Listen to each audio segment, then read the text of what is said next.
What's up, guys? Welcome to Cara's Cucina. I'm Cara Di Falco. I am so excited. We have one of my favorite guests here back again today. We've got Chef Jesse Jones. We're talking about his new cookbook, Pow! My Life in 40 Feasts, and he's going to be showing us his chicken and waffles recipe. I cannot wait.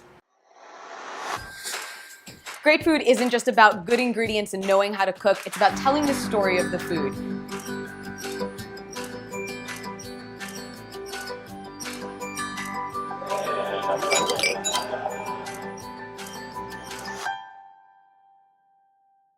Chef Jay, welcome back to the Cucina. So happy to have you here. How exciting is this? I'm so proud of you. You've been talking about this for as long as I've known you. And to see it and to touch it and to know it, I'm so excited for you. It's amazing. It's amazing. Talk to me a little bit about what we're making today. Today, I'm making my Southern fried chicken. I cannot wait. And you know, it's one I've been doing for a long time, and my son Tristan loves it, so that's why I featured him in the book. Tristan's feast. It's the sweet potato waffles, it's the chicken and everything. So I am so excited. So I'm gonna let you start cooking. We're gonna talk a little bit about the book. Absolutely. So what I love, I was flipping through it before. What I love that you did with this is it's not just 40 individual recipes. You put together 40 meals.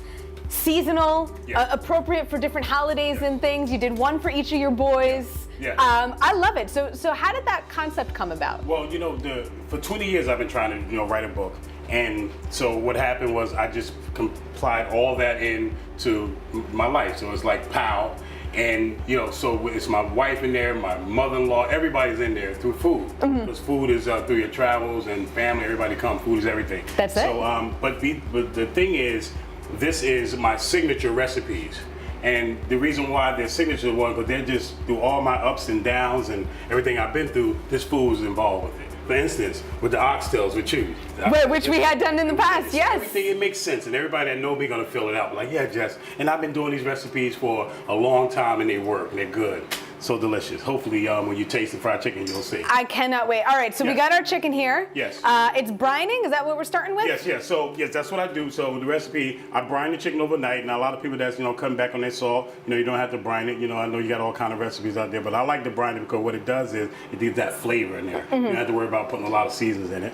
And then after I brine it, you wash it off, and then I put it in buttermilk.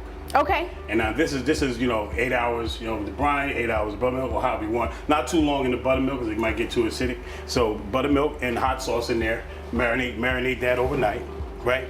And the dredge is just simple. It's paprika, it's thyme, it's onion powder, garlic powder, white pepper, black pepper. Nice. And some people use flowers. You can use that too. So now I got my oil. Now some people like to use a deep fryer, or cast iron. I like to use a Dutch oven. Okay. If you're gonna do the Dutch oven, just get a thermometer. The thermometer. Yep. And like I'm trying to get it. This stove is actually powerful. Put up to like 3. It's at 360 now. So now I had this out a little bit. Just gonna dredge this in. And one of the things that I love about my chicken is it's not really heavy. It's really light, it's flavorful. I don't do a double batter or anything. I just like it, nice and crispy and moist inside. That's my thing. It's important to, make sure that your oil is temp right so that as soon as you drop the chicken in there, that it will, start to create a crust quickly so that oil don't saturate into the chicken. Yes. And that's what happens. Some people, they don't let the oil get right. They drop it in, and it's just kind of bubbling. It's just kind of sitting there. You want to make sure it's hot, not too hot, but.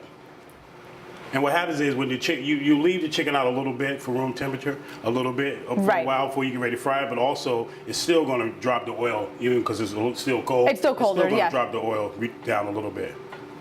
And then another secret, I don't like to crowd the pan. So you work in batches. Yes. It's about that love. And you do this with this feast that you have in here. You do it with your sweet potato waffles, tricolor coleslaw, and Tristan's peach cobbler. So again, Tristan is one of your boys. Yes, my oldest son. Yes. And then so we're celebrating him in this particular meal. Yes. But you also did this as a spring summer time. Yes, because peaches are now ready to go. Yes. So you can make your nice, because people do use the canned peaches, but to do a fresh peach cobbler with peaches and when they just come seasonal, and that's important. I try to encourage people to use what's seasonal. It's okay, people are going to use different things, but seasonal is great. Yes. It gives out the best of the peach. Absolutely, and especially here where you and I are based in New Jersey. I mean, Jersey peaches are a big thing, and we got lots of great fresh produce, especially all summer long. Okay. So now I'm ready here. Okay. I'm gonna drop this. That's what you want to hear. Oh yeah, look at that. Right up in there. And you're just going in bare hands. I think a lot of people, that makes them a little bit nervous to go into the hot oil like that. But at time, and so what I do is, once it kind of comes up like that, I like to put the top on it, just so that everything gets, everything, like the heat is going up and it's going down, and it's kind of like a pressure cook type thing. Okay. And then the last couple of minutes before it gets really golden brown, I take the top off and let it continue to get crisped up. And that, and that's it. About 20 minutes in here. So I was just gonna say, about how long does that take? Yeah, about 20 minutes. 20 minutes in the front. It starts to float. You check it from time to time to see that it's not cooking too fast. And here, you can lower the heat a little bit. But I think we're going. Because one thing, and also when you brine in the buttermilk, there's so much moisture that it's gonna go right to the bone and really good. So we just let it hang out. Cooking is love. Absolutely. And and you say that phrase all the time, and I love it. Cooking with love. Yeah. And that's so much of what you put into your book too. You're talking to how your grandmother inspired you, your mother inspired you, your wife, your aunts. Yeah. And each one of the feasts in here is kind of supports one of them or brings them into the book in some way. Oh yes. Can you kind of talk about that a little bit? Absolutely. Well, yeah, it tells my story, but also it's some dark sides too, because opening up the restaurant, losing it, losing everything. My home actually was suicidal too. Oh my gosh. Taking myself out, but if it wasn't for my family, I wouldn't have made it. But also, I can't, come on your show without talking about my partner, Linda Eckhart. Yes. I mean, without her, she, I wouldn't have made it, because 20 years I asked all my friends that's been in the cookbook business, that's been in professional business, wouldn't help me, and she finally, helped me. And I don't think that it probably the way, because she really laid it out with the feast and the seasonal to tell my story. And when you read my foreword, you'll see I really felt like I was here before my time, because I was coming from 4-star restaurants, working with these great ingredients, these great chefs, learning. But then when I opened up my restaurant, I tried to display that, but it didn't work out. So I was a little bit before my time. But now God is good, because here I am. Fast forward to now, I'm right where I'm supposed to be. That's it. And I get to do my thing.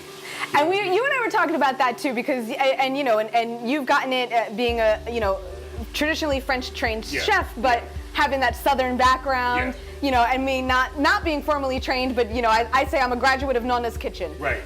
So I'm just an Italian kid from Jersey. But we were saying how a lot of times you hear from people and they say, oh, you're not doing this the proper way or the formal way or the the way that's in the manual kind of a thing. And you were saying, no, that's not what cooking's about. That's not what food's about. Right. You got to make it your own. Absolutely. No, I totally agree. And it's so funny. Me being, although never got the credit of being formally trained, but I was, it's to each his own.